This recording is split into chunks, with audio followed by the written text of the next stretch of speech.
Yeah, pretty comfortable victory, all in all, for Manchester City. Could have been more, but I suppose not for the first time. In fact, probably for about the 500th time Kevin De Bruyne ran the show. Yeah, definitely. Back-to-back wins. I think Pep said defensively, great display, but it's all about Kevin De Bruyne because here, taking the ball, driving, pretty much that's on a plate, and Raheem Sterling just slotting it in the corner after missing an earlier chance.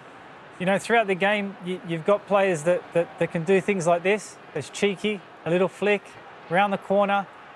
He's got everything. I think, you know, with the captain's armband, it's a big responsibility. Already he's looked over his shoulder. He knows what's there. He's scanning the pitch. He's trying to understand where his players are around him.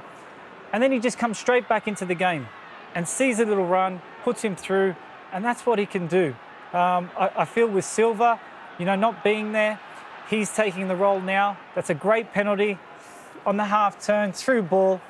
Kevin De Bruyne is absolute class, but he always follows up the play. He always wants to make forward runs, and he probably wants to add more to his game, and that's goals. You know, he'll be disappointed with that, but he's involved in everything, and this is him again breaking from midfield, delaying. Look, there's so much composure there. And then he just drops the shoulder, plays him in on a plate. Great skill by Jesus. And he's unlucky not to finish with a goal, but he's superb. He's such a great player. And all round, I thought Man City were brilliant, but defensively, fantastic not to concede.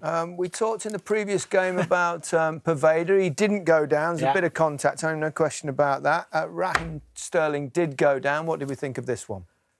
Well, I think, similar to the penalties we've seen in recent weeks, it shouldn't have been given for me. There's not enough contact there for him to go down. How much contact does there need to be? Well, it's common sense. We all sat there and we said the same thing, didn't we?